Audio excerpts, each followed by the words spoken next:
El no yo, el yo y el yo superior. Primera parte.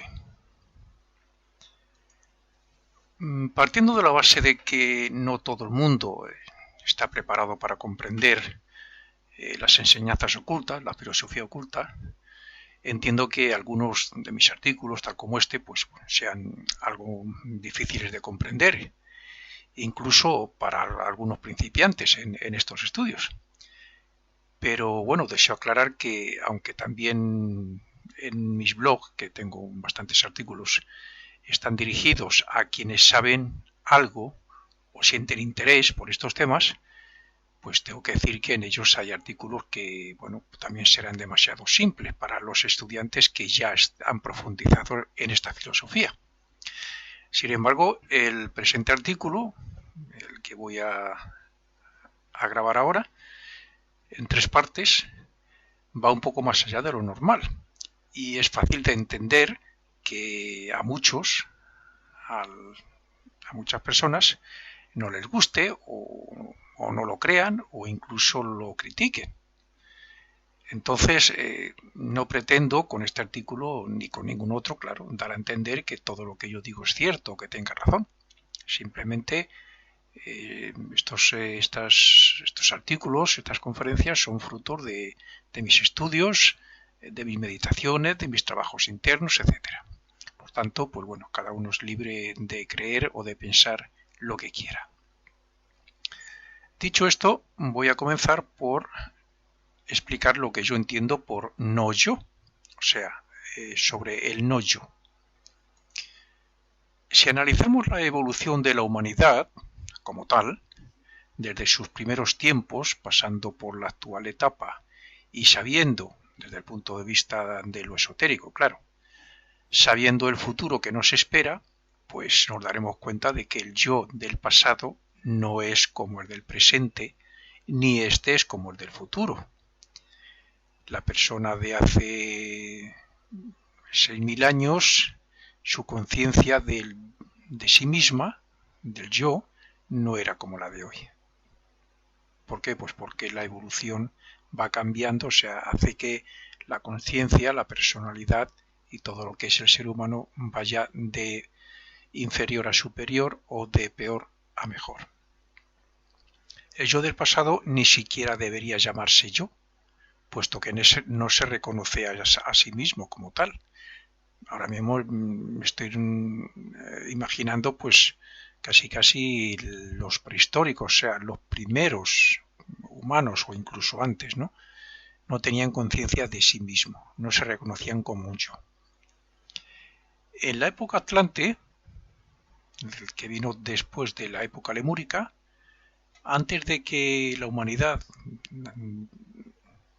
nosotros, puesto que estoy hablando de renacimiento, antes de que desarrolláramos suficientemente la razón, la mente, como para reconocernos a nosotros mismos como un yo, actuamos como un no yo,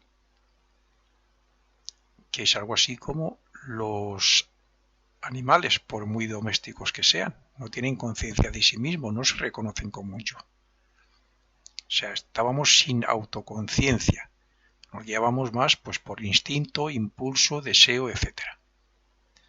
El origen de este no yo es el deseo, porque en ese estado evolutivo todo se basaba en lo que comenzábamos a guardar, entre comillas, en la recién nacida mente. Cada experiencia que nos llegaba a través del cuerpo de deseos, el cuerpo emocional, también se lo suele llamar, o sea, donde están pues, lo que nos llegaba en forma de sentimiento, de placer, de dolor, de frío, de calor, de satisfacción, etcétera, ¿no? Bueno, pues todo eso dejaba su semilla en la mente naciente, estaba comenzando a desarrollarse. Y también la dejaba en el cuerpo de deseos, en el cuerpo emocional. Y esta era la base para futuras actuaciones y respuestas. Cuando resultado de un impacto externo, sea una experiencia o sensación, despertaba placer repetidamente, terminaba actuando el cuerpo de deseos, no la mente. Cuerpo de deseo, o sea, el sentimiento, la emoción o el deseo, para que ese no yo experimentara ese hecho por medio del deseo propio. Así es que la humanidad entonces no sabía aún razonar ni había desarrollado la voluntad de ahora.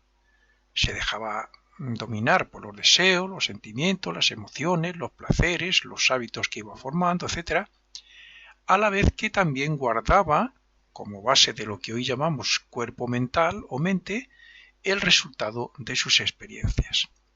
Esto estamos contando, ya digo que esto es filosofía oculta, son enseñanzas ocultas o ocultismo. Estamos hablando de renacimiento y de que el verdadero yo va evolucionando a través del renacimiento. Cuando se crea una relación entre un objeto o experiencia y el placer, nace el deseo por experimentar de nuevo ese placer. Y como la imagen de ese objeto ha quedado también registrada en la mente, al repetirse una y otra vez, ocurre que está dando origen a la memoria. Sin embargo, y aunque esto ocurrió en aquella época, aún no éramos un yo autoconocido en nosotros mismos. No nos reconocíamos todavía como un yo.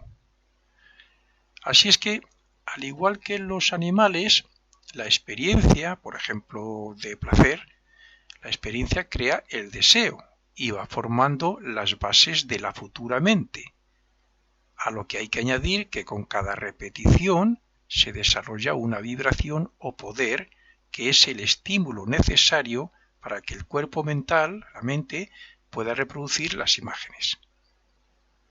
Así, el objeto y el placer se relacionan, y esas experiencias son la base de futuras actuaciones más instintivas y por deseos que razonadas, pero que servirán para comenzar a utilizar la razón y como origen de la memoria.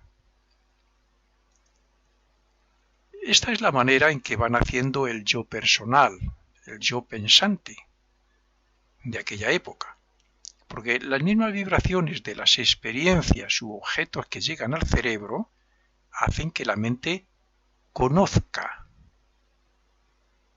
Y cuando esas experiencias se repiten, comienza una reflexión. También depende de si el resultado es agradable o lo contrario, claro. Entonces suele comenzar una reflexión y una relación que hace intuir que ese no yo comienza a ser algo separado de todo lo que le rodea, o sea, algo independiente. Según estas experiencias del no yo fueron repitiéndose en aquella época, sus vibraciones atrajeron la materia mental básica que estableció las relaciones entre el naciente yo, o sea, lo que estaba comenzando a reconocerse como sí mismo, la conciencia de sí mismo, y el no yo. Y a partir de ahí se fueron formando imágenes mentales en la materia más grosera, más densa del mundo del pensamiento, que hizo que hubiera una comparación que, a su vez, se convirtió en razonamiento y autoconocimiento. La acumulación de imágenes que causan placer o dolor, la observación de las mismas, el orden de sucesión y su relación con otras anteriores experimentadas, etc., desarrolló un poder o facultad, cuyo origen es el yo, como es lógico, o facultad, decía, que hizo razonar al no yo y comprender que había una causa y un efecto entre ellas.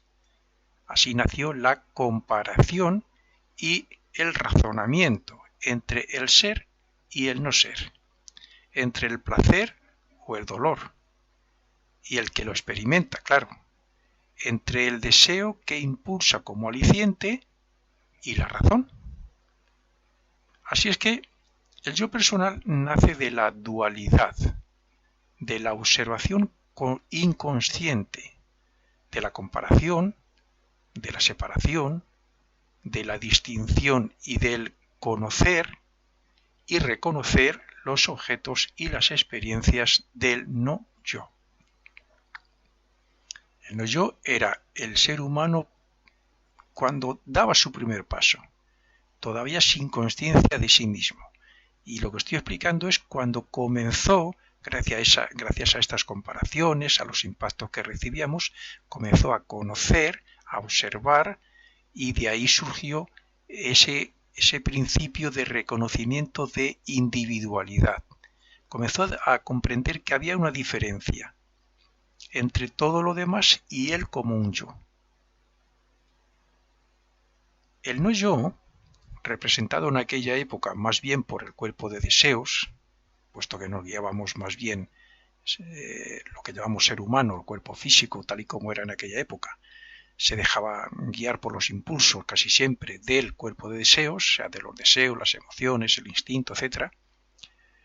Entonces, el no yo, representado, como digo, por el cuerpo de deseos, estaba atado al mundo material y más concretamente a los objetos que producían placer. Porque claro, lo que produce placer nos atrae más. Todavía hoy sigue siendo así, en gran medida en la mayoría de la humanidad, aun teniendo la mente para razonar. El deseo que dominaba a aquel hombre animal, podríamos llamarle, pues no se diferencia mucho del que sienten hoy muchas personas, todavía, por el disfrute de cualquier placer. Sin embargo, el deseo en su naturaleza positiva es una tendencia del espíritu para manifestarse en el mundo físico. El deseo, que en cierto modo es apego, también es lo que tiene un cristiano por Dios, así como lo tuvo en el pasado el hombre prehistórico por la comida o por otras muchas cosas que le atraían. Pero llegará el día en que el yo no sienta deseo por nada de este mundo físico, y la intuición, que está por encima de la mente, de la razón, le lleve a desear lo no material y por tanto real. La ignorancia del no yo respecto al yo fue lo que impulsó a descubrir que era un ser independiente, y todo gracias a los sentidos físicos u órganos de percepción que le hicieron consciente y que se apegara al mundo físico. Si no hubiera sido porque despertamos la conciencia de vigilia aquí en el mundo físico, no hubiéramos conseguido ser seres humanos, ni desarrollar la mente. Pero la ignorancia de lo superior y espiritual y sus consecuencias harán que el yo no encuentre lo que internamente busca. Entonces, y gracias a conocerse a sí mismo, descubrirá que tampoco es real y que el verdadero yo no pertenece a este mundo físico. Por tanto, vamos a hablar ahora sobre el yo, lo que creemos ser, incluso actualmente, en la presente etapa. El hecho de pensar y la conciencia del yo nació hace millones de años como resultado de la acumulación de las sensaciones producidas por los impactos del mundo sobre los sentidos del cuerpo físico. El pensamiento, en su origen, no puede nacer de la mente, al igual que un generador no puede producir electricidad sin ese algo que haga que se ponga en marcha. El pensar tiene su origen en las sensaciones, pero no puede haber pensamiento sin el yo como pensador y conocedor. Por tanto, el yo, como conocedor, no puede ser fruto del pensamiento. Para que haya pensamiento, no solo son necesarias las sensaciones, sino que debe haber una capacidad innata para poder identificar, organizar, crear lazos de unión, etc., y relacionar éstas con el mundo externo o no yo. Cuando el yo personal se hace consciente de las sensaciones, se hace conocedor. Y a partir de ahí, también se hace observador. Y de acuerdo a lo que observe, comenzará a pensar. Esto es, al fin y al cabo, el nacimiento o diferenciación del yo personal y pensante del no yo o mundo que le rodea. Pongamos un ejemplo. Si me hago consciente, gracias al dolor, de haber pisado algún objeto punzante, tendré una sensación de malestar. El hecho de reconocer esa sensación relacionada con mi cuerpo y con el objeto hará que emita un pensamiento. Por tanto, el conocimiento del objeto punzante y su relación con mi cuerpo a través de la sensación me hace tomar conciencia del objeto y actuar como un ser pensante, como un yo personal. Ni un objeto ni un sentimiento nos puede hacer conscientes ni pensadores, porque para que el yo pueda manifestarse como un yo personal, tiene que haber una relación por medio de la cual el yo conozca al no yo. El despertar de la conciencia por medio de lo externo y de las sensaciones convirtió el no yo, o sea, nosotros antes de reconocernos como yoes, convirtió el no yo en el yo que ahora somos, reconociéndonos como seres sencientes y pensantes, gracias al cuerpo de deseos y a la mente. El yo pensante, la personalidad, que es lo que ahora mismo no reconocemos que somos. La personalidad está compuesta de un cuerpo físico, de un cuerpo vital o etérico, un cuerpo de deseos y una mente. Pues bien, la personalidad es lo que representa normalmente a cualquier persona cuando dice yo soy. Es cierto que el verdadero yo, o sea, el yo superior, del cual la personalidad es un reflejo, por decirlo así, el yo personal es un yo reflejo del verdadero yo que está situado en el mundo del pensamiento. Entonces, repito, es cierto que el verdadero yo es uno y que es consciente, senciente y existente de por vida. El espíritu. Pero ese uno se reconoce como un ser en cada personalidad, en cada renacimiento. Esto lo podemos comprobar desde el mismo momento en que intentamos negarnos a nosotros mismos diciendo yo no soy o yo no existo. Es imposible.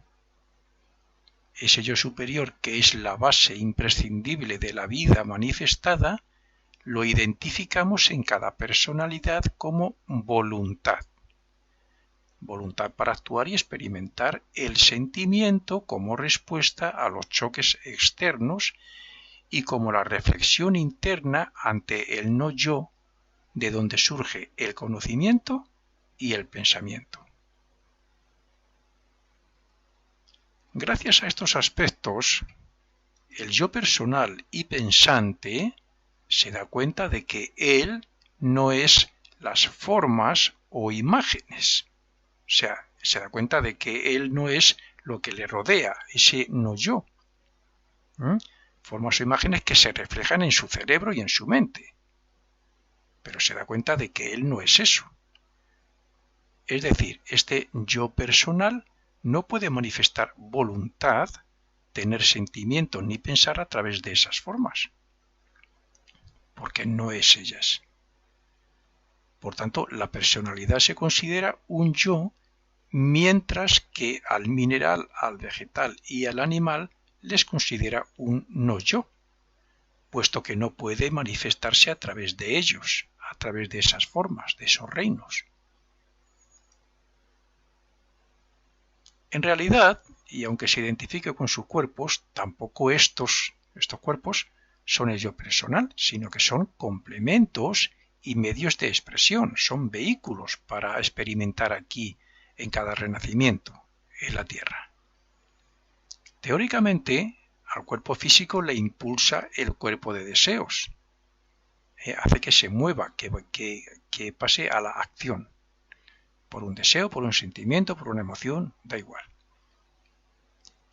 Al cuerpo de deseos le gobierna o le debería gobernar la mente, y a la mente la dirige o la debería de dirigir la voluntad. Pero este conglomerado se manifiesta como el yo personal a través de la mente. El yo pensante en realidad muchas veces piensa que es la mente. Es decir, lo que traemos como resultado de las experiencias de otras vidas, más lo que hemos desarrollado a través de esos cuerpos, más las experiencias desde que nacemos hasta que morimos, eso es lo que aquí ahora mismo somos. Somos, por no decir, lo que nos llega desde el verdadero yo que está, como he dicho, en el mundo del pensamiento. Así es que todo lo que no somos yo, lo manifestado que nos sirve para adquirir conocimiento, es lo que el yo puede conocer. Y por eso el yo es el conocedor, experimentador y razonador. Por ejemplo, cuando percibimos algo que hasta ahora era desconocido para nosotros, llega al cerebro gracias a las ondas de luz y a los ojos. Y una vez en el cerebro, lo captamos como yo. Lo captamos, lo interpretamos así gracias a la mente. Lo razonamos, decimos, pues yo. En ese momento, cuando la conciencia del yo nos dice o nos hace sentir que nosotros somos ese objeto, y por tanto eso es no yo.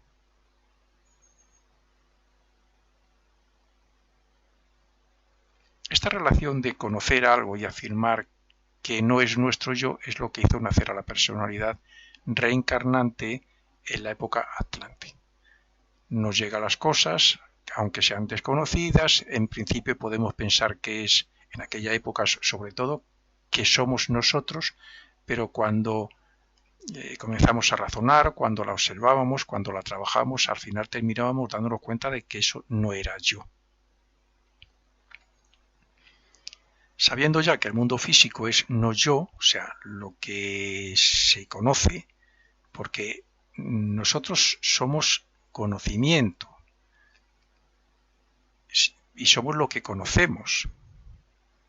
Por lo tanto, nosotros respecto a todo el mundo físico, todo lo existente fuera de mi yo, eso es lo que yo conozco, pero yo no soy ello. Por lo tanto, el mundo físico es no yo. Y sabiendo, bueno, que el conocedor es la personalidad, conocedor porque yo estoy ahí conscientemente y a través de mis sentidos experimento y conozco. Bueno, pues entonces no nos queda más remedio que admitir que la mente es el medio de obtener conocimiento, pero no el yo como voluntad. La mente es un medio, es un instrumento para conocer, para razonar, etc., para obtener conocimiento, pero no es el yo como voluntad. La voluntad, el yo como voluntad, está por encima de la mente. El yo obtiene conocimiento del mundo físico gracias a lo que se refleja en la mente, pero la afirmación de si es yo o no yo dependen del efecto que produzca en la conciencia. Las imágenes de lo que percibimos están en la mente, pero no es el yo como conciencia quien se identifica o no con ellas. Por tanto, la observación y el discernimiento deben estar presentes siempre si queremos desarrollar los poderes de la mente y del yo superior como origen de todo lo que hemos sido y somos. Cuando se comprende lo que estamos explicando y se profundiza en la naturaleza de la mente y su mecanismo para pensar, es cuando se está preparando para distinguir lo ilusorio de lo verdadero. Porque sólo cuando se conoce lo ilusorio puede uno esforzarse y superarlo. Nosotros estamos acercándonos o descubriendo, como yoes personales que somos, aquí en cada vida, estamos descubriendo el yo superior. Como el conocedor de los números desea aprender las matemáticas, aun teniendo muchos errores en sus prácticas. Pero al igual que el estudiante tiene que aprender de sus errores y reglas incorrectas o mal comprendidas, también nosotros tenemos que conocer lo no yo, lo que no pertenece al espíritu, para superarlo y eliminarlo, entre comillas, de nuestra vida. En realidad no hay otra manera de identificarnos con el yo superior, a través de conocer lo que es no yo. El yo tiene que aprender a pensar, porque si no fuera así se dejaría dominar siempre por el deseo y por los sentimientos. Cuando una sensación causa placer, queda su vibración en el cuerpo de deseos y su imagen en la conciencia. Por lo que cuando se perciba otra vez ese objeto o imagen, se sentirá el deseo de experimentar de nuevo ese placer. Esto, a su vez, crea un hábito y va formando la memoria. Para evitar esto, siempre que sea un obstáculo, sabiendo que el yo personal es conocedor y pensador, es necesario practicar una constante y perfecta observación de todo lo que nos rodea para ver si lo observado es lo suficientemente real como para aceptarlo como útil y necesario para nuestro propio desarrollo. También es necesario desarrollar la mente para que sea totalmente receptiva a todas las imágenes e impresiones que nos lleguen desde cualquier sitio, porque unido a la observación y al discernimiento serán los medios para acelerar el desarrollo de los poderes de la mente y del espíritu. La mente actúa tras toda una serie de patrones de pensamiento que podríamos calificar como motivos, propósitos, incentivos, intenciones, etc. Y en base a esto, crea los pensamientos. Así que cuando las distracciones de la mente impiden la verdadera observación, hay que buscar la solución en las asociaciones que hace la mente respecto a los objetos conocidos, o sea, a lo que observa. Somos más conscientes de los pensamientos que del creador de dichos pensamientos, y mientras no ocupemos conscientemente el lugar del pensador, no seremos capaces de dominar la mente, de vencer las distracciones por medio de la observación y la concentración, ni de utilizar sus poderes para elevarnos hacia el yo superior.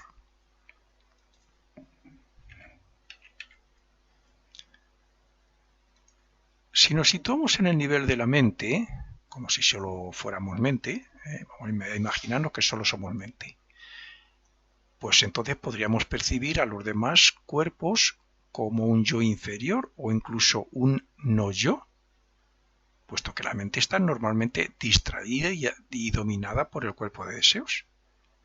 Pero como ese yo mental está obligado a identificarse con el yo superior, con el verdadero yo, pues entonces debe pasar por diferentes etapas. Vamos a ver algunas de ellas, al menos 3. La primera etapa, de ignorancia. Cuando recién adquirida la mente, estoy hablando de hace millones de años, no sabíamos pensar ni razonar lo suficiente como para diferenciar el yo del no yo. Esto es algo así como que, pues que al no haber dualidad, estaban juntos y sin diferenciarse. De aquí la necesidad de no confundir el yo personal o pensante, o sea, diríamos voluntadmente, no confundirle con el yo animal o no yo dominado por el cuerpo de deseos que era lo que éramos entonces, hace esos millones de años. Igual que el no yo llevó a la autoconciencia del yo, el yo y el conocimiento y diferenciación de lo que es perecedero de lo que no lo es, debe llevar al yo a buscar lo real e imperecedero, que es el yo superior. La segunda etapa, pues podríamos decir que la segunda etapa es cuando el yo personal, o sea, la humanidad actual, por ejemplo, está cansada de luchar por salir de la dualidad, de la lucha entre la influencia del yo superior y la mente superior contra la personalidad apegada a lo material. No es que toda la humanidad esté teniendo esta lucha, pero cada vez hay más personas que tienen una lucha entre el bien y el mal, entre el apego y todo el disfrute de los placeres, de todo lo material, dominados por todo eso, una lucha contra el yo superior, que es donde estas personas, los más desarrollados, se identifican ya con el yo superior, entonces hay una lucha ahí. Los propios deseos por vivir nos han atado a los placeres, al mundo físico, y así estamos engañados pensando que lo que perciben nuestros sentidos es la realidad. Pero llega un momento de la evolución en que el yo superior comienza a reflejarse en la mente por medio de ideas y de la intuición para que la mente anhele lo elevado y lo superior. Y ahí es donde, ya digo, que cada vez más personas están a través de la intuición vislumbrando que hay algo superior, un yo superior y algo superior a todo lo que nos rodea y lo que nos domina. Esta sería la tercera etapa, cuando según se va adquiriendo sabiduría, se va conectando con lo superior, pero también algún día tendrá que haber otra disociación. Esta vez sería entre el yo superior y el personal, o sea, la personalidad, lo que somos ahora. Está claro que uno de los mayores enemigos del hombre respecto a su desarrollo y a su liberación de la rueda de renacimientos es la ignorancia. Pero la ignorancia, o falta de conocimiento, está unida al hombre desde el momento en que se vio velado por las formas o cuerpos. O sea, cuando ese espíritu desciende al mundo físico, pierde su conciencia espiritual y comienza a desarrollar la conciencia de vigilia aquí en el mundo físico. Y la pierde pues por eso mismo, porque obtiene varios vehículos, cuerpo físico, cuerpo etérico, cuerpo de deseos, y eso es lo que hace, lo que le velan, y ya no era ese espíritu que era antes, no tenía la conciencia de antes. Y es por medio de esos cuerpos como el hombre se hizo egoísta al autoidentificarse como un yo dentro de ellos. Cuando perdemos la conciencia del espíritu que teníamos de los mundos invisibles y comenzamos a despertar aquí la conciencia de vigilia, aquí en el mundo físico, pues claro, nos identificamos con esos cuerpos y con todo lo que nos rodea. Luego ya cuando se desarrolla la mente comenzamos a diferenciar el no yo del yo. Bien, los poderes del verdadero yo se ven limitados e impedidos por los poderes instintivos del aspecto animal que representa principalmente el cuerpo de deseos.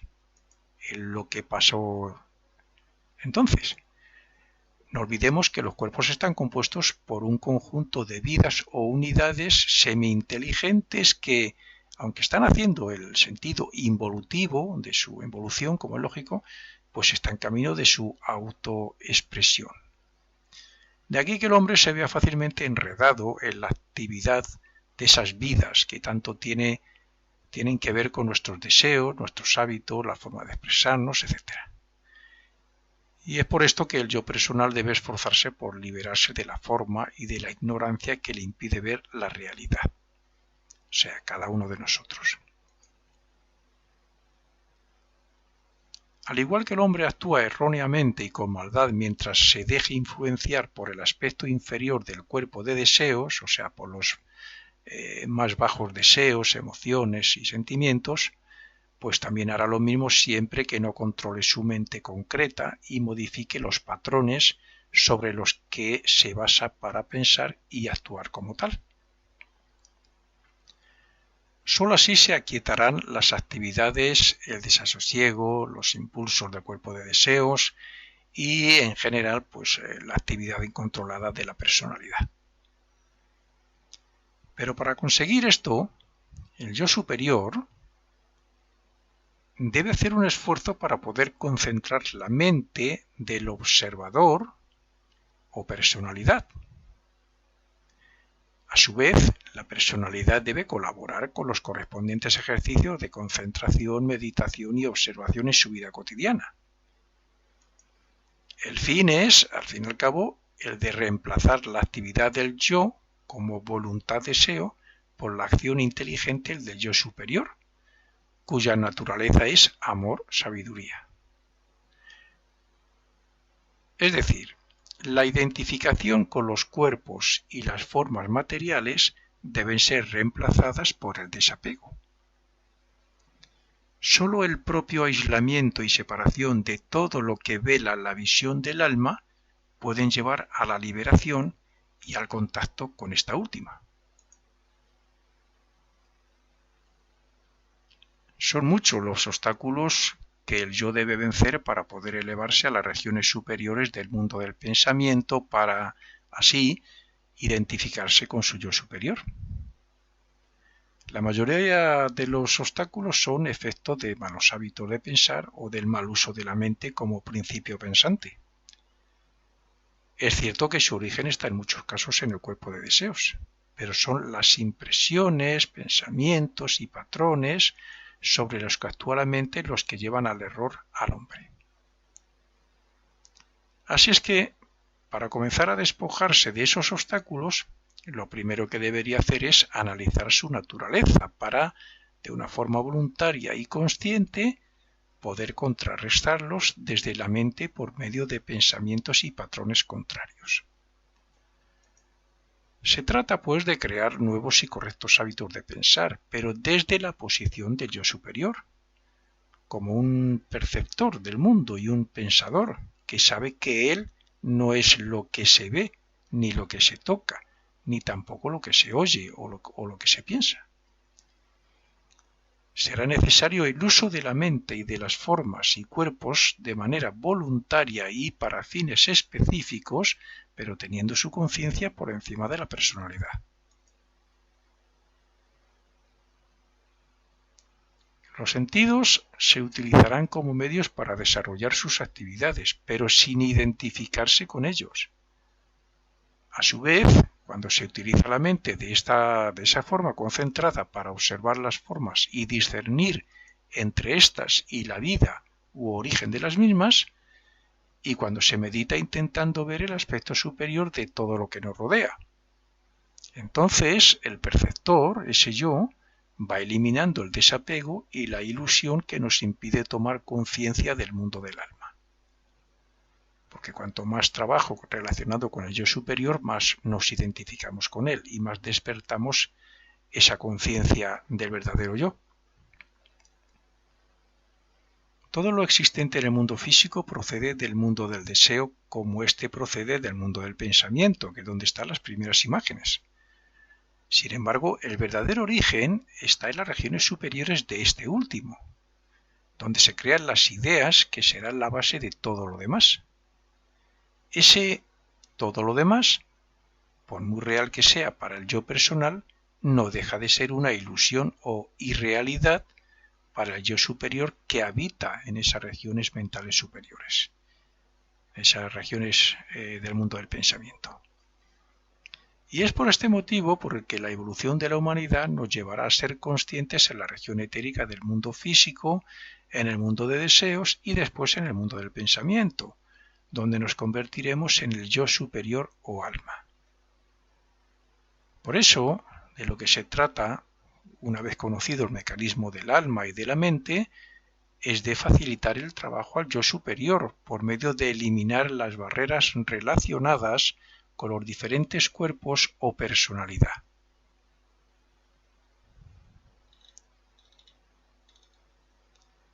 Desde el punto de vista físico, la humanidad descendió desde los mundos espirituales, o sea, hubo una involución del espíritu hacia la materia. Lo hizo en un estado de conciencia de sueño profundo, lo que ahora llamamos un sueño profundo. No era consciente del mundo físico como no lo es hoy el reino mineral, por ejemplo. A continuación obtuvo la conciencia de sueño, similar al nuestro actual, para, por último, despertar a tomar conciencia del mundo físico con una conciencia que llamamos de vigilia. Así es que pasó de estar despierto en los mundos superiores y dormido en el mundo físico a estar despierta en el mundo físico, pero inconsciente de los mundos superiores.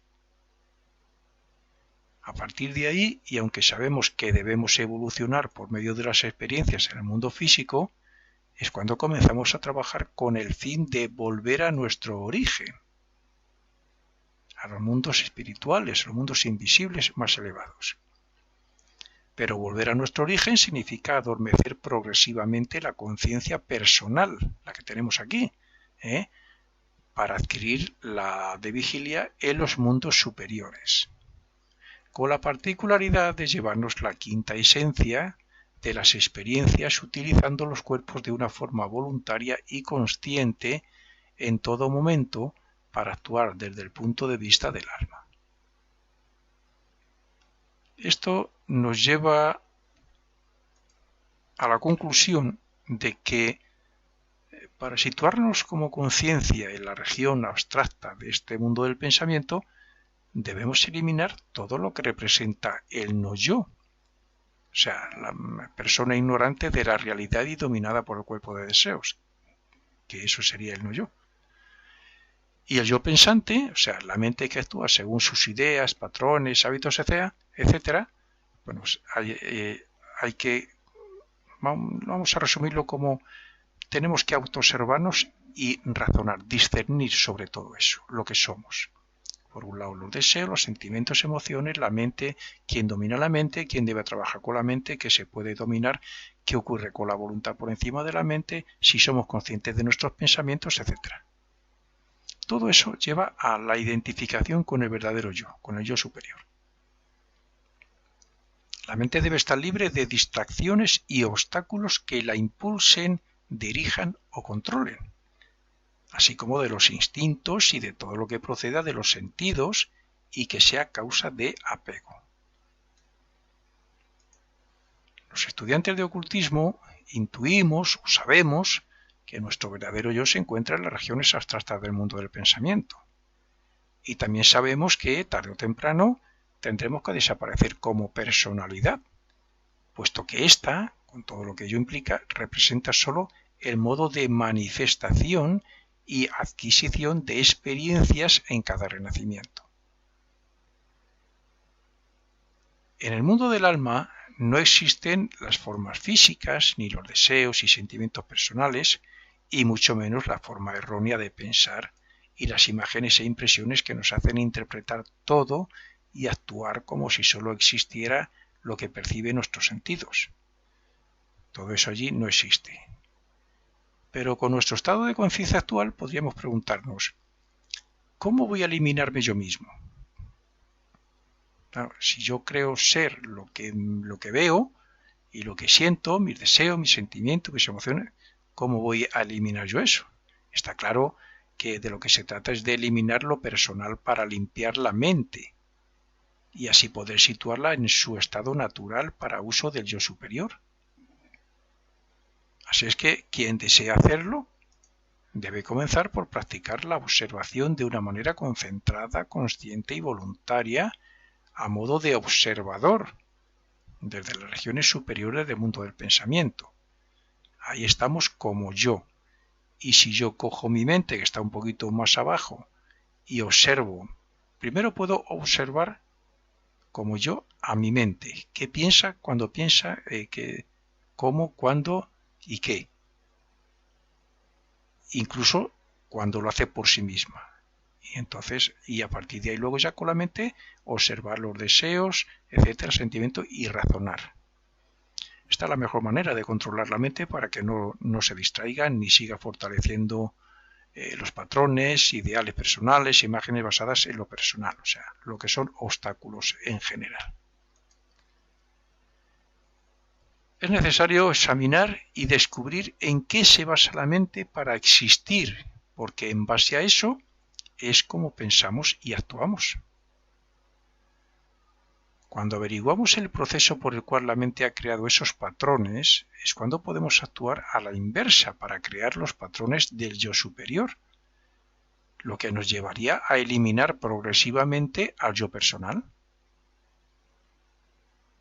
Debe quedar claro que eliminar al yo personal no es olvidar todo el pasado, no hacer nada desde el punto de vista físico. Se trata de quedarnos con la quinta esencia de nuestras experiencias y actuar con conciencia en pensamiento, palabra y obra.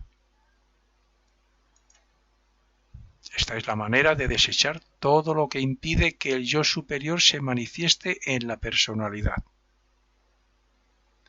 Es cierto que cuando el yo personal se centra en lo superior y actúa como voluntad y conciencia del alma, y por tanto eliminando los obstáculos e impidiendo que haya distracciones mentales, puede tener la sensación de encontrarse solo y sin aliciente en la vida. Sin embargo, la intención le confirma que está conectando con lo superior. Y aquí terminamos el primer audio.